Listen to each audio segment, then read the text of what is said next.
Rayna, welcome to the show. What's happening? Feels great to be here. Everything's happening. Look at those paintings behind you with the looks like a cat in the form of a heart, and then you have a dog that looks like it's dripping off the canvas. You know, and business, you never know what's going to like resonate with somebody. So I find by having a cat and a dog, I meet everybody where they're at. You get the best of both worlds. Yeah, you get the cat lovers, the dog lovers, and the ones that love both. It's just the people that don't like either, which I don't know many that don't like either. So you're catering to a huge audience. Exactly. I just made that up, but it sounds good. Hey, it makes sense to me. So heck yeah, thank you so much for coming on the show. We're excited to have you. Number one, first and foremost, to get your story out there. So if you want to give a little context on who you are and your journey so far, let the world know a little bit more about Rayna. Totally. Jesse, thank you again for having me. My pleasure. Who is Rayna Rose? I know it doesn't sound like it, but I'm from the South. I grew up in Memphis, Tennessee my whole life. I have 3 older brothers, and I'm the granddaughter of Holocaust survivors. And when I was 18, I went out and lived in Israel for a year, and that really changed my life.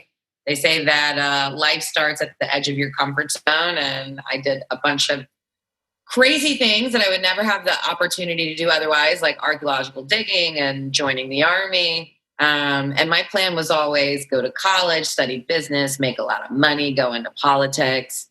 And when I moved back to the States to go to college, I really wasn't prepared to be bullied for my beliefs and having lived in Israel. So to make a long story short, it was through overcoming those challenges I realized I don't just like flirting with Israeli boys in the nightclubs, but I really, really love teaching people about my history. And when I graduated in 2015, my passion became my career. I was working as a motivational speaker and mentor in the nonprofit world for 4 years all over the Southeast United States. And then a year ago, I stopped doing that because I recognized that I'm so passionate about leadership development, being that sister to younger women that I never had, teaching them about feminism, women's rights around the world. So a year ago, I launched my own company called The Rose Grows, which has been such a wild adventure. But presently, where I'm at now in the journey with The Rose Grows is I mentor teenagers. I speak to different audiences, corporations, college students, teens about my experiences. I'm working on a children's book, and that's where I'm at right now. You've been busy and you've led an interesting life so far. I'd like to think so. So when you were serving in the Army, was it the Israeli Army? Yes. Yep. I have a really good buddy here locally who is, he did some special ops stuff in the Israeli Army. And I know that they do like mandatory 2 years or 3 years up until you're like 45 or 48 or something like that. Is that kind of what it was for you? Yeah. So a lot of Israelis were so confused because I was like, I chose to do this. Like I volunteered to do this for 3 months. Because if you're an Israeli citizen, if you're a male, you go for 3 years. Now, if you're female, you go for 2 and 3/4 of a year. 3/4 of a year now that we're like being more equal. But I have to tell you, the biggest thing that I got from being in the Army was I used to have a really, really bad temper, which I know is funny now for people who meet me because like I'm so chill. But like I used to be that person who like 0 to 100 real quick, like cut me off in traffic, waste my time. And the first week I was volunteering in the Army, they woke me up in the middle of the night. And mind you, I had a commander who looked like a cross between Peter Griffin and Harry Potter. Okay. That's a great combination. Yeah. Like just, super nerdy. Like, I'm like, oh my God, like this is my commander. And he woke me up in the middle of the night and proceeds to tell me how I'm disrespectful and I'm rude and I'm always talking when other people are talking. And I'm looking at this guy and I'm like, really? I'm like, I tell everybody to be quiet when you're speaking. Like, I'm so respectful. And I'm not really like proud of this moment. But when he made me start running, I threw my gun on the ground because I was so pissed. I was so angry. And I was running and running. And then finally at the end, he was like, okay, you can go back, to your tent now. And I'm sure that the listeners can all like identify with this moment of sometimes when you're so mad and you're running away, you trip, you trip bad. So as I'm like running back to my tent, I trip so bad on the gravel, and my commander is like, let me help you. And I remember I started screaming at him. I'm like, get the fuck away from me. I don't need your help. I've got my own help. Like, I went insane. Damn. And the reason I tell this story is because the next morning when I went to breakfast, my friends from England who had been smoking cigarettes during the night, they were laughing so hard at me, Jesse. They were crying because they were like, dude, you got so mad last night. And just like, hearing that from them, and then also losing the opportunity to learn how to shoot the first week of the Army because of my temper, I can honestly say since I was 18, there's maybe been like 2 times in my life where I've ever gotten like that angry. And in both those 2 scenarios, I think it was like me being around somebody who like brought not good energy out of me. Triggered you. Yeah. So let me ask you this. So you said that you served voluntarily. It sounds like you did it for 3 months. Yeah. Okay. So in that time where you're, because I think most people, as they grow older, they start to season out a little bit and get the experience. Because I used to have a bad temper too, especially growing up in Boston, and very much a fighting town. Very much, people throw blows all the time. People get into fisticuffs all the time. It's a regular thing. It's a normal thing up there, which is super strange. A lot of hotheads up there. A lot of people on steroids up there. A lot of people on drugs up there. So there's a lot of like mentally not happy people up there. That being said, I think people have to do the work. People have to, identify when they're not where they're supposed to be. So what did that look like for you? Like in terms of going from this complete hothead that was just, lose your shit, to being able to say, like peace of mind, being present. Like, did you do any work, or was it just time and growing older? I think a lot of it came with going through different experiences where things are just out of my control. Yep. And I think as I've gotten older, I had a friend who brought up this point yesterday where he was like, if you're already mad about something, like getting angry is only going to make like that situation like way worse. So like if you're already pissed, like why would you want to make a situation like worse than it actually is? And I'm the youngest in my family. I'm a millennial. I always think that everything is about me, but I think as I've gotten older, recognizing that people are not making decisions based off of you. Like that's just like something that like we have going on in our head. Yep. And we see this in business. We see this in our, our friendships, like in our dating lives. Like, unless you're willing to like actually have a conversation, like you have absolutely no idea what somebody else thinks.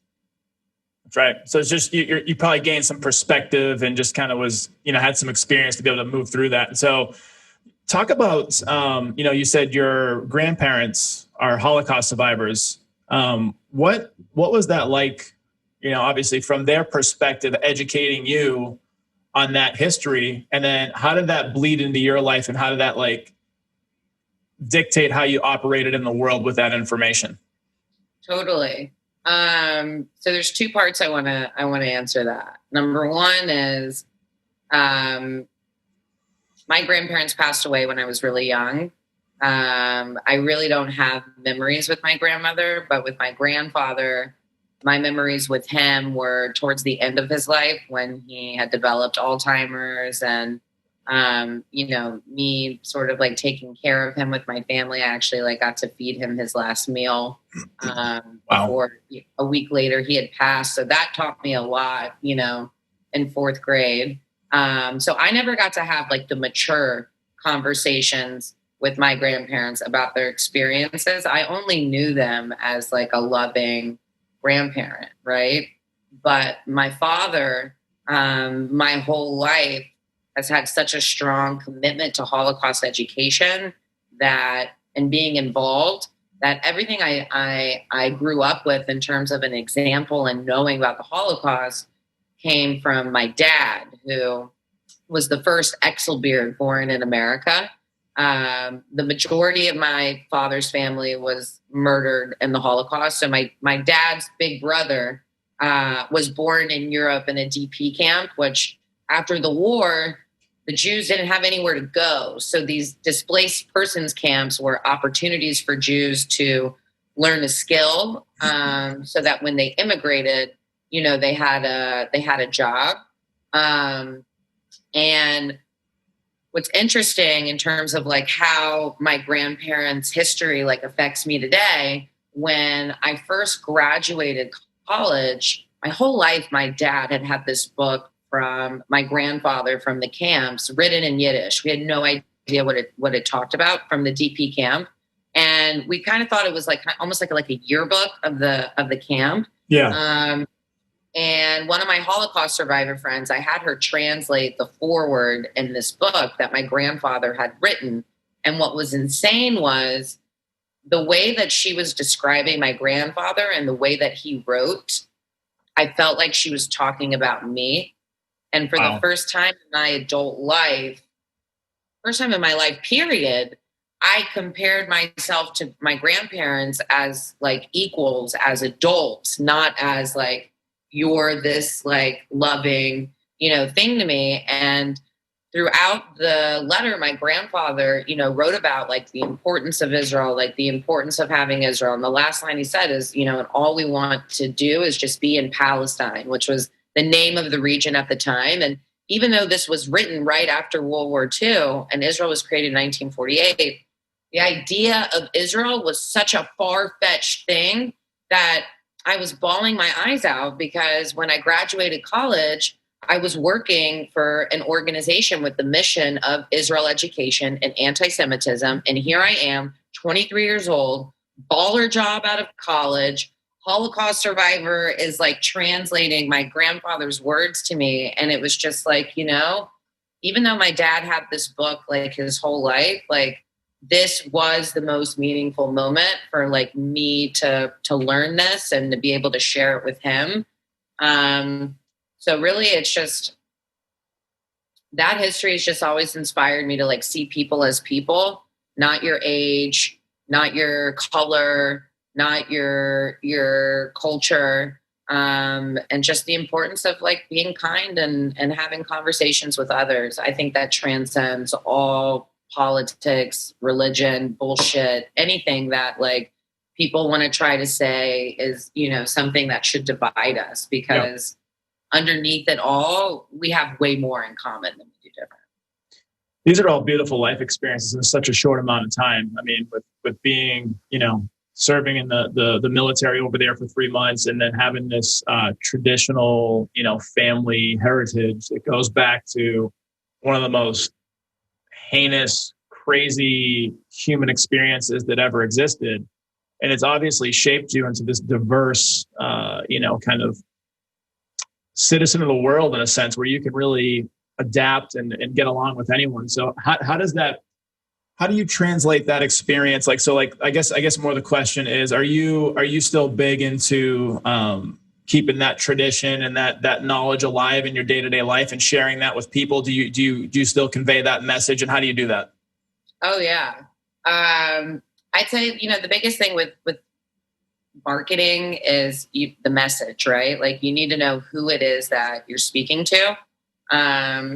And recognizing that sometimes if somebody says something that goes against your values, you don't necessarily have to engage everyone. Right. I had an experience on Monday where I'm a part of this like professional development course. I've done 90 hours through the program. Now I'm in a new class with the founder, and we had this Holocaust movie to watch over the weekend as homework. And I was like, wow, this is cool. Like pleasant surprise.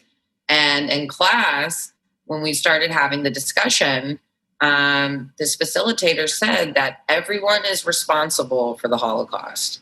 Everybody on this call generated the Holocaust. And in that moment, I'm in a Zoom call with 50 people. So I immediately said, listen, as the granddaughter of Holocaust survivors, like I can't agree with that statement. not only is it disrespectful, but it's factually inaccurate to those who did stand up, speak out, especially outside of the Jewish community, to not be complicit, with what was happening. And when I spoke up on the call, right, because she was like, is there anyone who has to share from the homework? And you know me, I'm like, mic on. I'm like, hello. And I was totally chill. I shared what I thought about the homework, but then at the end, I mentioned what I had said again about her comment, and that she has the right, to her perspective. But this is my this is my perspective.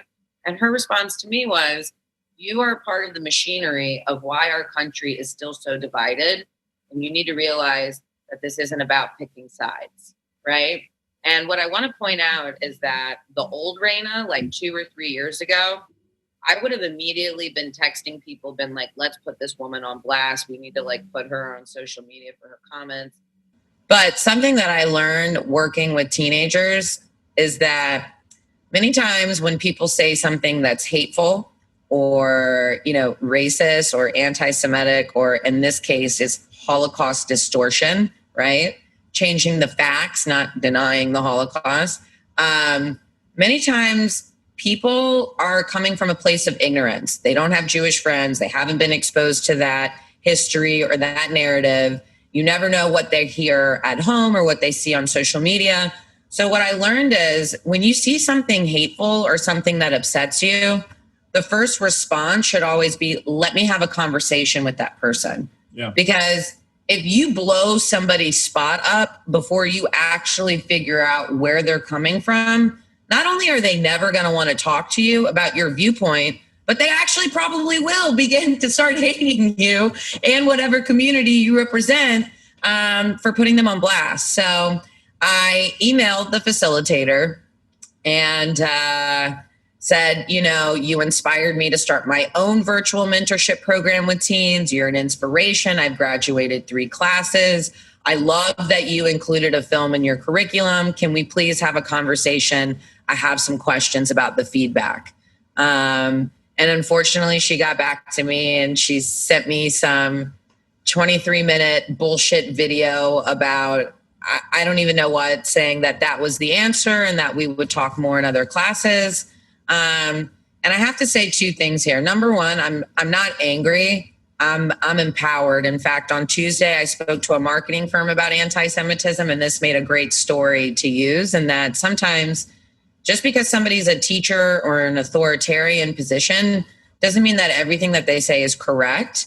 And the other point that I want to make out of it too is, from a business standpoint, the fact that I've done 90 hours with your organization, I've gotten a special leadership award from your organization that you gave to me. The fact that you're not giving me the time to have the conversation outside of the Holocaust issue, in my opinion, is just bad business. And like I said, I'm not angry. I'm gonna use this to educate more people. In fact, yesterday I posted a video on TikTok about anti-Semitism. I've never had a video blow up so much. I got over 200 comments, most of them super, super hateful. And again, my response with that, Jesse, was literally commenting back to them saying, thank you so much for watching and commenting. Because again, we don't have to put our feelings into every situation. And with this group call that I'm in, my goal isn't to change the facilitator's mind, and she doesn't want to meet with me, and that's okay. What does matter is the 50 other people on that call who did see me speak up, who did hear me speak up, and who are going to see me complete the class and be showing up as my authentic, hilarious, kind self, because I'm not going to change myself because something happened that I don't agree with. Does that make sense? Yeah, and it's interesting because I experienced this firsthand on Wednesday night. One of my best friends here in Atlanta, a black guy who's experienced a ton of racism, a ton of injustice in his life. And he's obviously really pissed off about what's happening in his culture right now. Look what's going on with police brutality, overstepping, overreaching. I witnessed him and another friend go at it for at least 20 minutes. And I'm sitting there watching the both of them go back and forth. And it was really hard because I have love for this guy, and I can't even imagine what it's like to have a system built to tear you down, right? And it really is. Like, from his perspective, it was like the hurt and the anger of basically feeling like this person was like a racist in a sense, like because they threw some information at him that was like deflections, and it wasn't really like acknowledging his viewpoint, and it was also other facts saying, you know, just whatever stuff they were saying. And it's really weird to see that from like a first person view of like one of your best friends who's hurt and who's scarred from like all this stuff that's going on. And so it's interesting how people operate in that world. And then like this person you're talking about sent you a 23-minute video to rebuttal like your stance. And I'm assuming, it's just a guess, is this person Jewish at all? No, it was like this 23-minute, like there's a guy arguing with a woman. I'm like, who is she saying I need to listen to? The woman who's like law of attraction, which is what she said, what was in the video, or this man who's like, I'm miserable, the world is misery, like blah, blah, blah. Like, I don't fucking agree with either of those perspectives. And it still doesn't change the fact that you said that everyone is responsible for the Holocaust. And on top of that, like, to say that I'm the one who's making the country more divided when I have dedicated my life to empowering young people to learn your own story, shut the front door, lady. You can like, shut the fuck up. Yeah. I mean, but that's, you know, that's really how I feel. And, you know, with what you said about your friend's experience, like, you know, I've been saying my entire life, Black Lives Matter. I grew up in Memphis, Tennessee. I grew up in a town that was predominantly Black. I've heard firsthand from my friends and people who I consider family challenges that they've gone through. So I don't give a flying fuck when somebody else tries to tell me, well, America this and America that. You can't deny somebody's story, which I think is also why I'm so successful at what I do. Because at first, when I got my job, I was like, oh, I can only speak to Jewish people. Nobody else cares about anti-Semitism. Nobody else cares about Israel. No, it's, first of all, that goes back to marketing. So like, if you're playing small in your business, take some fucking notes here. You know, it's, people want to know your story, but if you don't meet them where they are, if you don't share with them stories and pictures that are going to resonate with their identity, then of course they're not going to listen to you. You know, there's this saying that's floating out there that's been resonating with me. It talks about how your story is not for you, your story is for other people, and your mess is your message. And like, for those that have been through like crazy stuff, traumatic stuff, hurtful stuff, whether they did their own damage or damage was done to them, like that message needs to be heard by other people so they can learn and grow from it as well. I think it's beautiful, like the way that you handle it, and not saying, you know, this is just for this demographic, but this is for everyone, and everyone can take something from it. And that's beautiful. Right. At minimum, you know, be empowered to learn their own story, find out why you were named your name, and listening to somebody else's story so that they give you that opportunity back for you to share. You know, I love talking. I never shut up. But what I've really had to step into recently is to be a good communicator, you need to be an excellent listener. It's not about saying the right thing. It's about being present enough in the moment so that you're actually responding to what somebody is saying versus being like, oh, they're talking about this, so like, let me throw that in there because that sounds interesting. Yeah, 2 ears, 1 mouth. This was a thing that we learned many years ago in my first sales job, you know, probably 14 years ago. And it was literally, it's silly and it's kind of cliche, but you have 2 ears and 1 mouth. Listen more than you speak. But more than just listen, like don't wait for your turn to speak just because you want to interject. Like actually listen, and then also have empathy for where people are coming from. And that's, some people miss that point. You know what I mean? Yeah, I would say, you know, the important thing with empathy, you know, on Tuesday, one of the things I talked about in my talk was that I recognize living in America as a white woman, I am privileged. However, through my experiences, I have faced a lot of racism, bullying, and anti-Semitism because being Jewish is a minority in the world. And being a woman, unfortunately, you get shit for being a woman. Oh, yeah. I love telling young women the fact that you're a woman in a democracy, the fact that you are a woman in America, not only makes you like so much richer than other women in the world. So, like, if you think that you have nothing going for you, don't ever forget that. Yeah. Yeah, it's all perspective. But at the same time, people live their reality and they don't necessarily see the world for what it is. So they have to try to gain that perspective. And a lot of it comes down to self-awareness and like then the ability to make change for yourself and try to whatever hand you're ever dealt. Some people are dealt great hands in life. Some people are dealt like crappy hands in life, but you got to play from where you start, like grow from where you're planted, you know?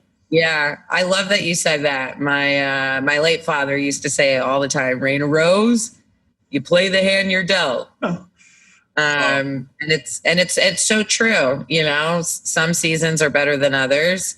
But something else I wanted to add too was, you know, I was talking to a friend of mine the other day he's African American, he's from Tanzania, and he was expressing similar frustrations as your friend that, you know, somebody had, you know, said something about a white guy had mentioned like not feeling safe, like walking around like black neighborhoods or something.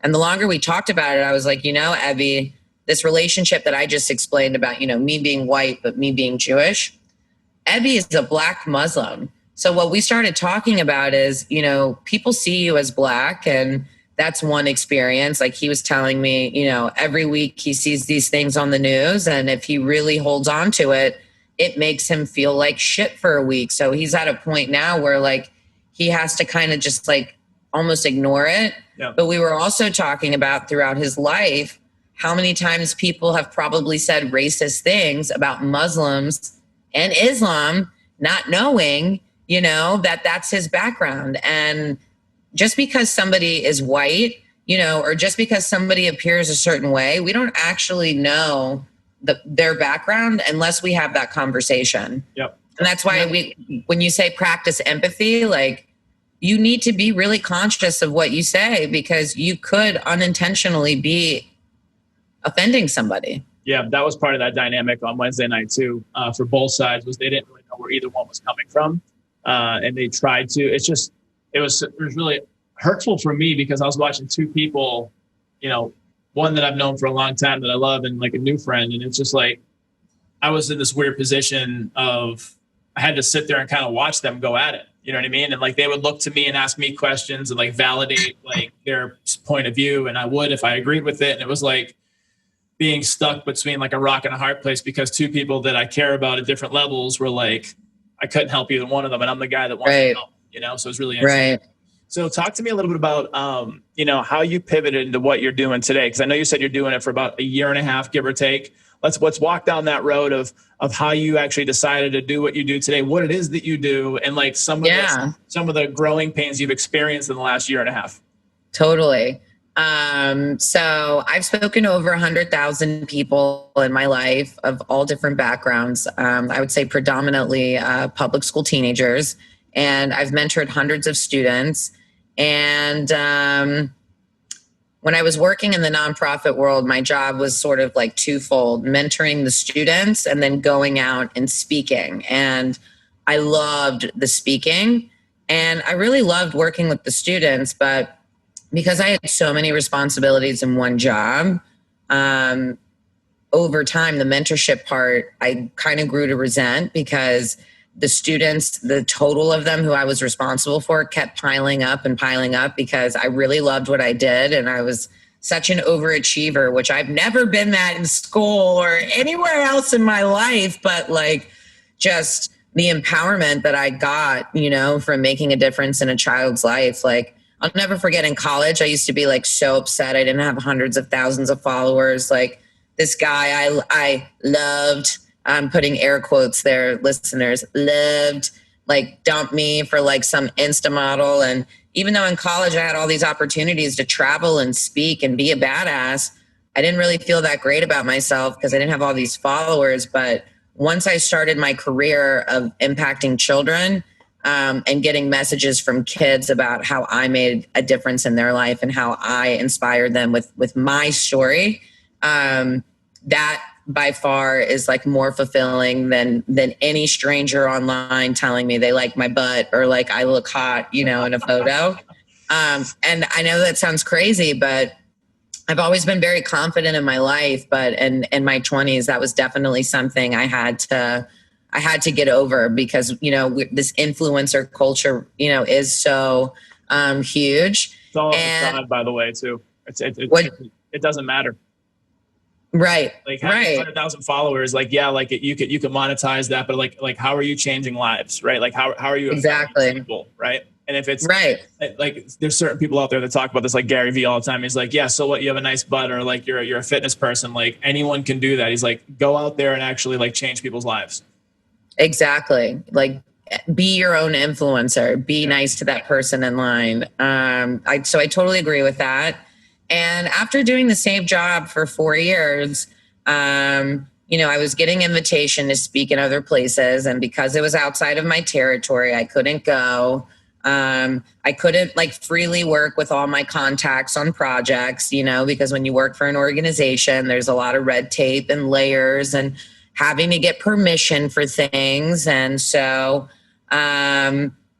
even though my last 2 years, me and my kids' outreach was more than 30% of the entire department nationally, I just realized like, yo, I'm a speaker. I'm a good speaker. I got to go speak. Like if I don't do this now, and that was another thing. The last thing my dad ever heard me say on the phone, this was like a year before I left, was I said, I know this is really premature and I'm going to have to figure it out. And even if I have to become a part-time spinning instructor, like I'm not doing this anymore. I'm going to be my own boss. I'm going to start my own thing.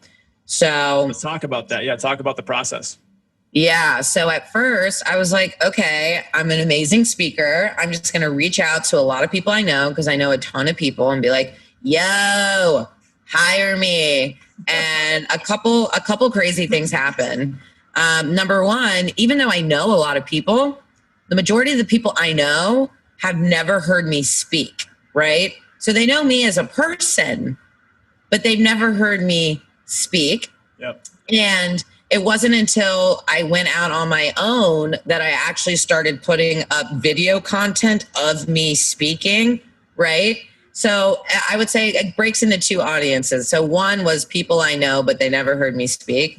And then two, the people who I've worked with in the past and the people who I do know that I'm a good speaker. So when I first started calling people, they were like, why would we pay you? We have people here who talk about anti-Semitism. We don't need you. We don't need you. And even when you know you're amazing, when enough people start telling you, we don't want you, shoot you down. Yeah. You start believing that. So at first, I'm not going to lie, I was like, what the fuck did you do? You literally left this job where you were making all this money and you were the top performer to now sitting on your couch with your cat. Like I used to be on a plane anywhere, 2 to 5 times a week. Here I am in my apartment, like having to like hear no. And to be honest, there was a moment where I was like, what made you think that you could do anything bigger than, what you were doing? So then I was like, okay, clearly I'm not going to be able to make money from like my own speeches. How am I going to make money? So then I started working, with other people. I started representing other speaker friends of mine, which that really taught me a tremendous amount about business, because I know we talked about this before where I had mentioned, like, if somebody said to me, like, Rayna, do you want to be the agent or do you want to be the speaker? Of course I want to be the speaker, but being the agent, getting my friend a $10,000 speaking engagement, I was like, oh my God, like there are people out there who will pay that, and making relationships now in corporate social responsibility and in businesses. Whereas before I was primarily working, in the nonprofit world. So that really like showed me that just because you've had a certain set of experiences doesn't necessarily mean that that's like the way that your future, necessarily is going to play out. Right. But then also, working for other people and learning that I need to have standards when it comes to like who I work with. And I'm so sorry. They're like, right outside. This is life in Corona doing podcasts over Zoom calls. This is perfect. Sorry guys, I'm not mowing the lawn. Yeah, I know. We'll get someone helping you out, which is good. So no worries. So you realize that, it seemed like there was more money one avenue, but you realized how you could be effective in another. So you decided to kind of learn the agent side, it sounded like, first, and like help somebody else get to where they needed to be. And then like you learn the inner workings of how that actually operates. Tell us about that experience and like what you learned from that point of view. Yeah. I mean, the thing is like once you get involved and you get a network with people who are a couple steps ahead of you, it really motivates you to reach higher. And also for other people, when they see you in that network, it sort of like makes them, they start to view you differently. But the biggest thing too, I wanted to say at the beginning was there came a time where I realized like, oh my God, like I care more about keeping my word to other people than I do myself. Yeah. Why am I spending more money trying to, get people speaking engagements or like working for this asshole who I don't even like, when like the whole point of me starting my own thing was like investing time in Rayna, right? So kind of like once I made that shift and recognizing like how I was spending my time and most importantly, who I was spending my time for, there was like one client at the beginning of the year who was really like paying me a nice salary, like a nice part-time salary.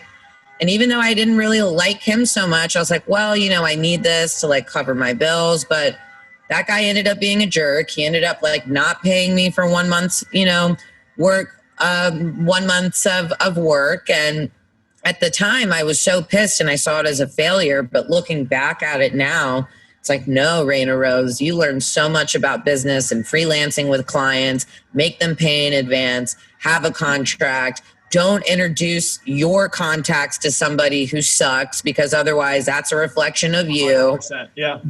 Don't take on projects that you don't think are actually going to come to fruition just because you're going to get paid, because that $2,000 doesn't mean shit if the people who helped got you here now don't want anything to do with you because you're peddling something that's not, that's not strong.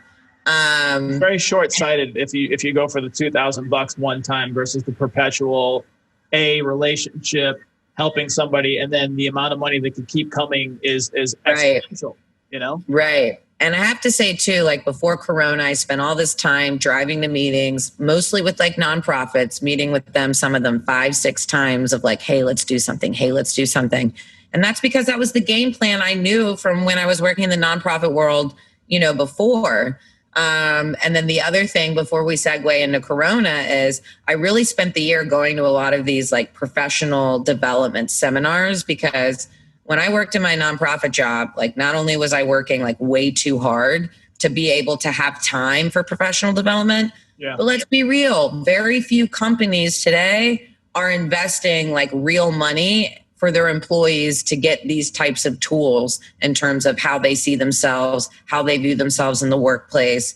And the amount of personal growth that I have done in the past year compared to the past 4 years before that is insane. And, my whole life, I've always seen myself as the speaker. I'm the speaker. But as I started going to these trainings, I realized there's a huge difference between being a facilitator and being a speaker.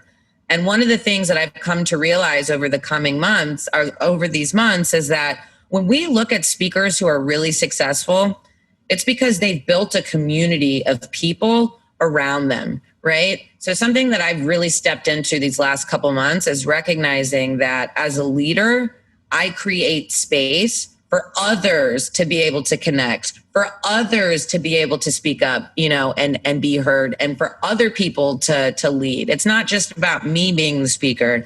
It's about me creating opportunities for other people to be that speaker, right? So finally, February comes around. I booked some gigs. I got paid. I put their logos on my nails. Everything was great. Started booking some more gigs for March and May. I'm like, hell yeah, I'm the shit. And then COVID happened. And I was like, all right, I'm over, like, this is done. You know, you tried, you failed, you tried some more, you failed some more. Like, I'm really thinking like, okay, dude, it's time to get a full-time job. There are no full-time jobs available. I'm like, what are you gonna do? Right. Yep. So when COVID first started happening, shout out to Gary Vee. I was like listening to him like every day, like the fucking church, you know, of him like bringing other people onto his show, which I got to tell you, it's so funny. Gary Vee had this show where he's bringing all these people on. And even though I sent him like questions like 7 times, like I bet you if I were to look at my texting stream, it would be kind of like how my mindset had changed, you know, through the months. But even though I never got on his show, the amount of people who I've networked with from seeing them on the show and DMing them, like that guy, the guy I told you from Tanzania, met him through Gary Vee. So many of the speakers who I have who work with my teens, I met, you know, through that. So when quarantine first started, I was like, okay, Gary Vee says I need to be posting every day. I will be posting every day. And a really important story I want to share is that, you know, at the beginning of the year, I was like, okay, Rayna, you're the speaker. You need to pay somebody money to make your videos of you speaking. Yeah. And I had put some videos up before Corona, but because I was so busy running to the next thing and not authentically networking online, nobody was actually seeing any of the content that I was putting up. It was almost like me just like putting it up to put it up. Yep.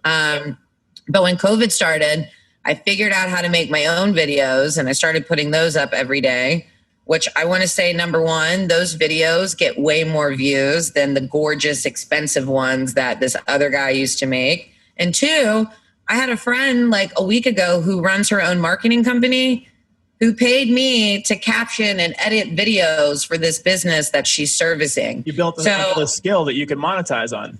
Exactly. So, you know, sometimes we have these self-limiting beliefs of like, you know, I can't make videos, or, you know, I'll tell you something hilarious. In June, when I first went out on my own, my mom was like, okay, Rayna, you need to be speaking to corporations and you need to be mentoring teens. And I was like, Mom, I don't have enough experience to be speaking in corporations, which that is a self-limiting belief. Touch on that in a second. I was like, I don't have enough experience yet. I was like, maybe a couple of years down the line.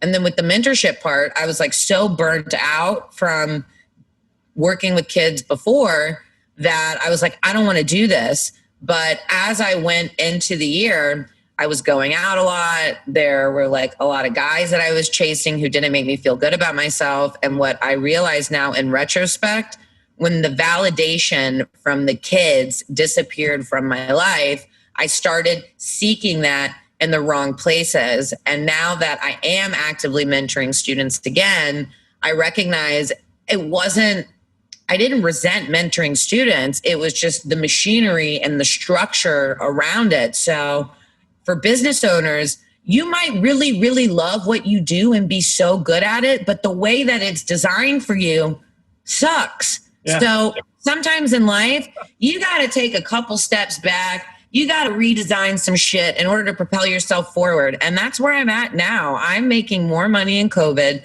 than I ever did BC before Corona. And the long story short with that is, you know, when all these like camps started getting canceled, I was like, okay, why don't you create an online virtual mentorship program for teens?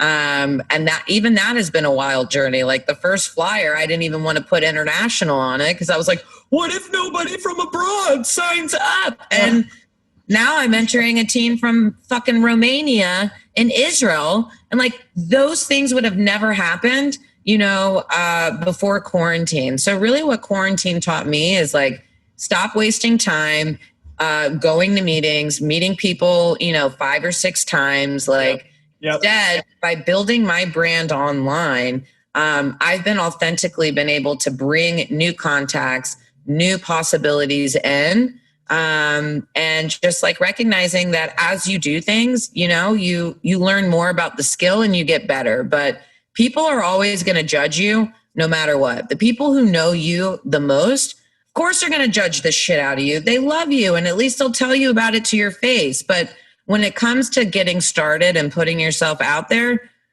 when people who you don't know start following you, that's when you become successful. And the people who were judging you from the beginning will change their mindset. When quarantine started, I had 400 followers on Instagram. Now I'm at 1,700, you know? And the biggest thing with that too is, you know, in the real world, I've spoken to over 100,000 people. Like, I have a lot of relationships. But until I started putting in that work online to get to the 1,700, that's my online brand. And like, you need to wake up. If COVID didn't like make all of us realize this now, if you do not have a brand online, then do you really exist in 2020? In my opinion, from my experiences, no.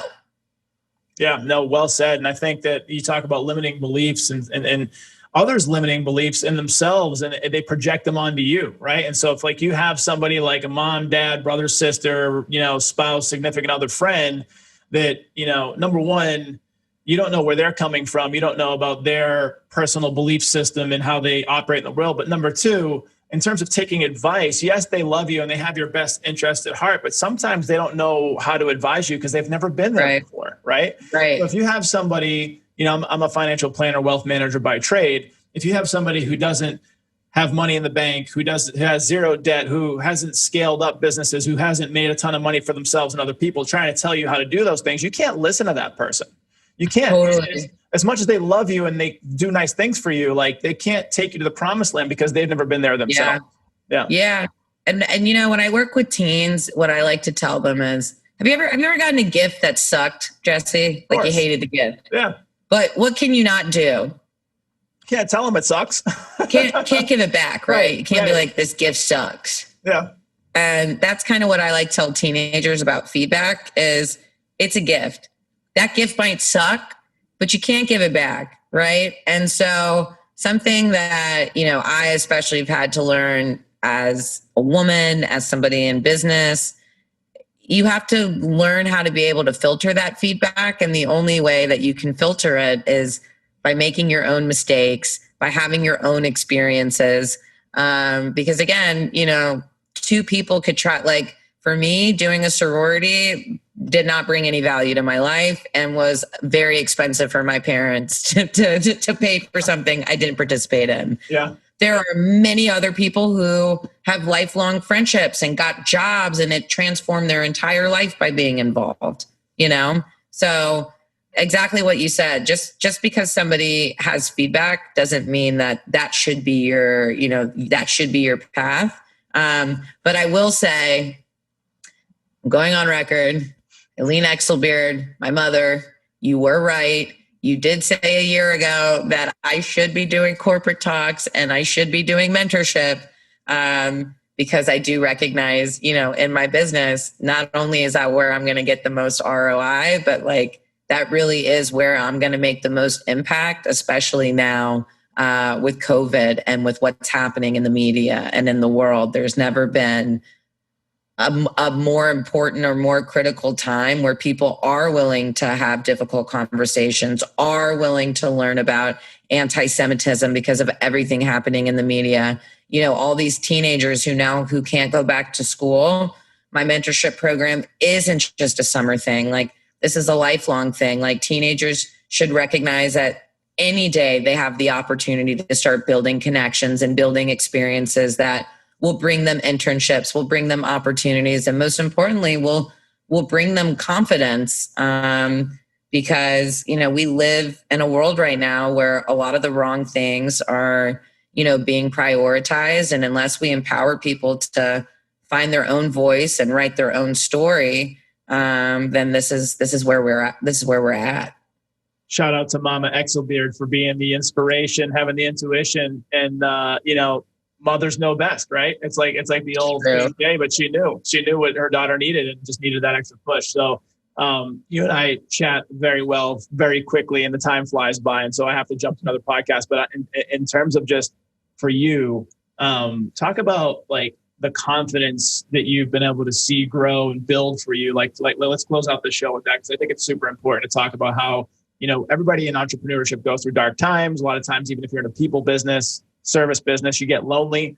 So talk about some of the confidence that kind of like you have today and like what's built for you in the last, year and a half.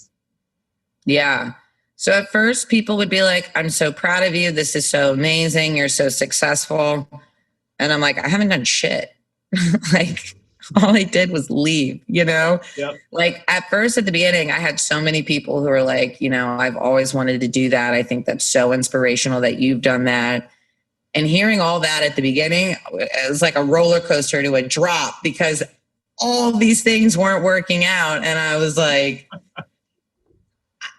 people be like, this is Rayna. She's an entrepreneur. I'm like, just because it says entrepreneur on Instagram don't mean I'm making any money, Yeah. So like that was like also really interesting too, as like people are like, wow, like you have your own business. And I'm like, in my head, I'm like, why aren't you asking me if I'm making money in my own business? Like anybody could say they have their own business, right? Yes.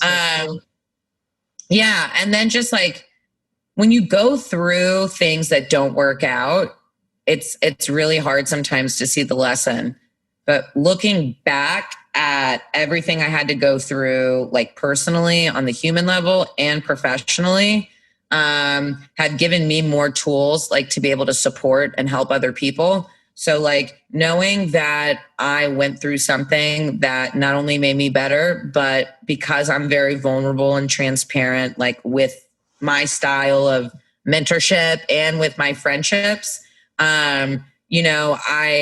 what makes me more confident is knowing that it's not just about Israel. It's not just about anti-Semitism. It's now not even just about youth development and feminism. It's now about, I'm on a fucking entrepreneurship podcast right now. Like it's about time that international business degree, came into work. Like, and, growing up, like I'd always been like, passionate, about business, but now that I'm actually doing it and living it, that's amazing.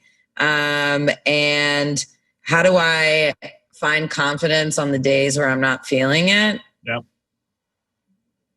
I'm really blessed to have a network of people who lift me up and who support me and who raise me up. And sometimes if I'm feeling a little down, then I need to take a couple hours out of the office and go rollerblade by the beach in my bikini and go by my grocery store and my fish store and like see all the people who are like, how are you? We miss you.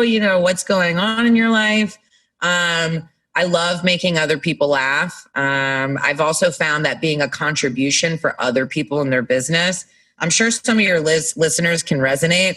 I can meet any teen or any business professional and be like, here's like 7 ideas of shit you can do. But then when it comes to my own shit, it's like foggy. We're connecting the dots. It's like metamorphosis happening, in the cocoon. And then the last thing I want to share too is, and I'm not disciplined enough to do this every day. I really wish there are times where I do it every day. I do have like the journal next to my bed, but waking up every single morning and writing 5 small things that I'm grateful for from the day before. And it can't be like, and it can't be like big things. I can't be like, I'm grateful for being on the Jesse T podcast show. It's literally, I'm going to write, I'm appreciative that Dara connected me with Jesse, right? Things that when you look back, it takes you back to that day. And, I remember one time writing on my gratitude list, like when I had gotten to 500 followers or, when I had gotten that first speaking engagement. So if anything, it just really humbles you to look back at the process and recognize like there is no such thing as too little of a thing. Everything adds up. That consistency compounds. And I would say too, that's where a lot of confidence comes from too, is keep going. Recognize there's going to be some days where you don't put out as much as some of the other days, but as long as you're planting seeds, as long as you're networking, as long as you're consistently being a contribution to yourself, you are creating possibilities and opportunities. Love it. I love your story. I love our vibe and our conversation, and we could talk forever. There's definitely going to be part 2 of this because there's so much more to get to, but thanks so much for sharing your journey and everything that you've been through. And I'm looking forward to the next one. So we'll make sure. Amazing. Yeah, we'll make sure that everybody can find you and connect with you. And thanks so much. We'll talk to you soon. Sounds good.